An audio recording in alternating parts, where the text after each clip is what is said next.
Hi friends, welcome back to my channel. నేను starting upload చేసిన RRB group D వీడియోకి అయితే చాలా మంచి వ్యూస్ వచ్చినాయి. Thanks for your support guys, really. So ఈరోజు అయితే ఒక కొత్త పోస్ట్తో మీ ముందుకైతే వచ్చాను. ఈ పోస్ట్ వచ్చేసి ఎవరైతే 10th పాస్ అండ్ ఐటీఐ చేసిన వాళ్ళు, బీఎస్సీ డిప్లొమా చేసిన వాళ్ళు కూడా అప్లై చేసుకోవచ్చు. మీకు కంప్లీట్ డీటెయిల్స్ అయితే చెప్తాను. వీడియో ఎక్కడ స్కిప్ చేయకుండా ఎండ్ వరకు అయితే చూడండి.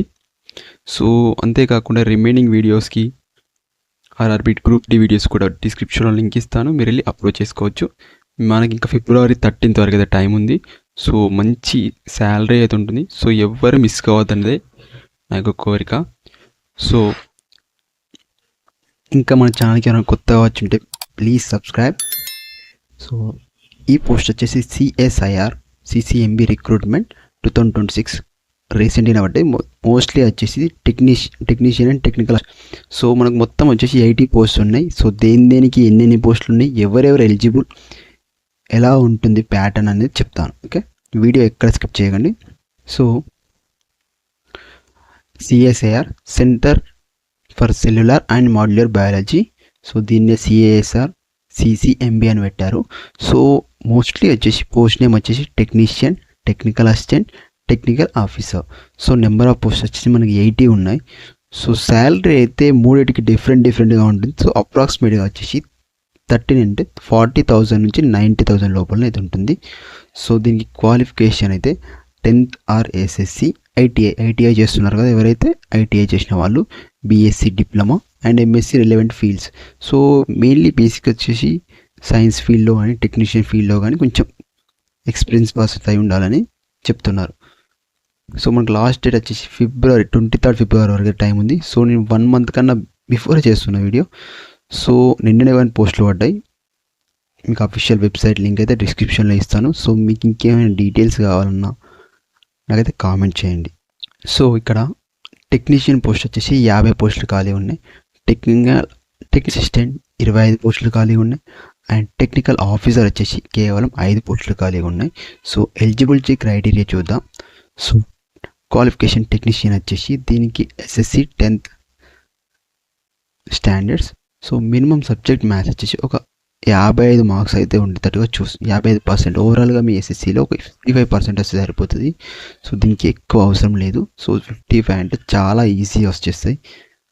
సో అంతేకాకుండా మనకు ఎవరైతే పర్సన్స్ ఉన్నారో minimum 2 years or 3 years experience relevant ఫీల్డ్లో, అంటే మీరు ల్యాబొరేటరీ అసిస్టెంట్ కానీ యానిమల్ హ్యాండ్లింగ్ కానీ ఏదో రిలవెంట్ ఫీల్డ్లలో ఒక 2 years ఎక్స్పీరియన్స్ ఉంటే మీకు ఈజీ అయిపోతుంది. సో ఇక్కడ మెన్షన్ చేసిన ప్రతి ఫీల్డ్ మీరు మళ్ళీ చూడండి వీడియోలో, మీకు అర్థం కాకపోతే మళ్ళీ ఎక్స్ప్లెయిన్ చేస్తాను.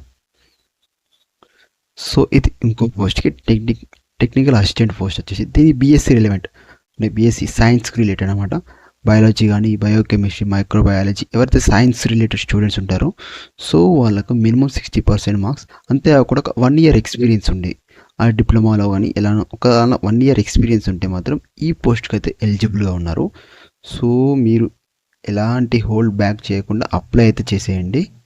సో నెక్స్ట్ టెక్నికల్ ఆఫీసర్, ఈ పోస్ట్ కూడా సేమ్ బయోటెక్నాలజీ.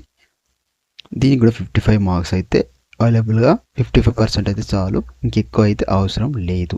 సో మనకు శాలరీ అనేది మళ్ళీ ఒకసారి మెన్షన్ చేస్తున్నాడు చూడండి. ఫస్ట్ వచ్చేసి టెక్నీషియన్ వచ్చేసి ఇందాక నేను చెప్పినట్టుగా SSC వాళ్ళు కానీ ITI వాళ్ళు కానీ BSc. సో ఎవరైతే టెక్నీషియన్ పర్సన్స్ ఉన్నారో 1 year 2 year ఎక్స్పీరియన్స్ ఉన్న వాళ్ళు అప్లై చేసుకోవచ్చు. సో మీకు స్టార్టింగ్ శాలరీ ఇందాక నేను చెప్పినట్టుగా 39,000 అయితే వస్తుంది.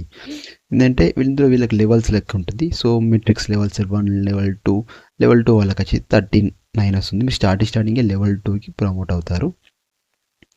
సో టెక్నికల్ అసిస్టెంట్ ఈ రోల్కి వచ్చేసి మనకు మెట్రిక్ లెవెల్ వచ్చి 6 వరకు అయితే వెళ్తుంది. ఎప్పుడైతే మీరు 6కి వెళ్తారో అప్పుడు మీ యొక్క శాలరీ వచ్చేసి 72,000కి అయితే వెళ్ళిపోతుంది. This is the basic salary స్టార్టింగే. సో ఇందులో ఏమైనా చేంజెస్ ఉంటే మీకు అప్డేట్ చేస్తాను. So as of now no updates. So technical office వచ్చేసి లెవెల్ 7, దీనికైతే 90,000 అయితే శాలరీ అయితే ఉంటుంది. సో ఏజ్ లిమిట్ అయితే ఎవరైతే దాదాపుగా 28 years తర్వాత ఉన్నారో వాళ్ళు అప్లై చేసుకోండి డైరెక్ట్గా. So 28 years. సో మనకు డేట్స్ వచ్చేసి స్టార్టింగ్ డేట్ Jan 27 పెట్టాడు. సో ఇంకా లేట్ ఏం కాదు, అప్లై చేసుకోండి. చేయాలని చూద్దాం. సో ఫస్ట్ వచ్చేసి టెక్నీషియన్ పోస్ట్కి చెప్తాను. టెక్నీషియన్ పోస్ట్ కూడా ఇక్కడికి వచ్చేసిన వెంటనే మీకు ఆల్రెడీ అకౌంట్ ఉండదు అనుకుంటున్నా, ఉంటే డైరెక్ట్ లాగిన్ చేయండి, లేకపోతే న్యూ రిజిస్టర్ మీద క్లిక్ చేయండి. సో మీరు దేనికైతే అప్లై చేస్తారో ఇక్కడ చూసుకోండి, గ్రూప్ 2 టెక్నీషియన్. సో ఇవన్నీ అంతే, ఏదైనా సరే చేసుకోవచ్చు. మీరు మిస్టర్ అయితే మిస్టర్, మిస్ అయితే మిస్సెస్, మీ నేమ్ అయితే క్యాపిటల్ లెటర్స్ ఎంటర్ చేయండి. క్యాపిటల్ లెటర్స్ మెన్షన్ చేసేసి మీ యొక్క ఈమెయిల్ ఐడి ఎంటర్ చేసేయండి. సో మీ యొక్క ఈమెయిల్ ఐడి కన్ఫర్మ్ చేసి రిజిస్టర్ అవ్వండి, ఇంతే, సింపుల్ ప్రాసెస్. సో లోపలికి వెళ్ళాక మనం ఇంకా డీటెయిల్స్ ఏమైనా అడుగుతాయేమో చూద్దాం. సో నెక్స్ట్ వచ్చేసి ఇది ఓన్లీ టెక్నీషియన్ పోస్ట్ మాత్రమే. సో ఇంకో పోస్ట్కి ఎలా అనేది చూద్దాం. ఇది కూడా సేమ్ ఇంటర్ఫేస్ యాజ్ ఉంటుంది. స్మాల్ చేంజ్ అంటే ఇక్కడ వచ్చేసి technical assistant, technical officer positions అన్ని మాత్రం చేంజ్ అవుతాయి. మిగతా ఇంటర్ఫేస్ మొత్తం యాజ్ టీస్గా ఉంటుంది. సో ఇందాక నేను చెప్పినట్టు new register. So apply for the post, మీకైతే ఏ పోస్ట్ అయితే ఉందో ఆ పోస్ట్. ఇక్కడ టెక్నికల్ ఆఫీసర్, టెక్నికల్ అసిస్టెంట్ రెండు ఉన్నాయి, రెండింటికి అప్లై చేసుకోండి, లేదా రెండు డిఫరెంట్గా అప్లై చేసుకోండి. సో మిగతా details name, SSC as per your SSC, your name, mail ID, confirmation mail ID, ఇవన్నీ చాలా సింపుల్ ప్రాసెస్. ఇవి రెండైతే అఫీషియల్ నోటిఫికేషన్ పీడిఎఫ్స్. సో ఇవి ఎలా ఉంటాయని చూపిస్తాను, రెండు సేమే ఉంటాయి దాదాపు. సో ఇది ఇట్లా అయితే ఉంటుంది పీడిఎఫ్. దీనిలో ఇందాక నేను జాబ్ చేయడం గురించి అయితే ఏమైతే ఎక్స్ప్లెయిన్ చేశానో, సో దాని గురించి పీడిఎఫ్ ప్యాటర్న్లో ఉంటుంది. శాలరీ ఎంత, డీటెయిల్స్ ఎంత, సో అప్పర్ ఏజ్ లిమిట్ కానీ ఇవేవి మళ్ళీ ఇక్కడ ఉంటుంది. మీకు కావాలంటే పీడిఎఫ్ లింక్ కూడా డిస్క్రిప్షన్లో ఇస్తాను. ఎవరైతే వీడియో మొత్తం చూడలేను, నాకు పీడిఎఫ్ పెట్టండి అని కామెంట్ పెడితే డైరెక్ట్గా పీడిఎఫ్ డిస్క్రిప్షన్లో ఉంటుంది, చూసుకోవచ్చు. సో రెండు పీడిఎఫ్లు అయితే డిస్క్రిప్షన్లో పెట్టేస్తాను. సో ఇది కూడా సెల్యులర్. సో ఇందాక అయిపోయింది ఒకటే పోస్ట్కి, ఇది రెండు పోస్టులకి. సో సేమ్ ఇలానే ఉంటుంది. సో ఇంకా వీడియోలో ఏమైనా డౌట్స్ ఉన్నా, కామెంట్స్ ఉన్నా, లేదా మీకు వీడియోలో ఏమైనా అర్థం కాకపోయినా నాకు కామెంట్ చేయండి.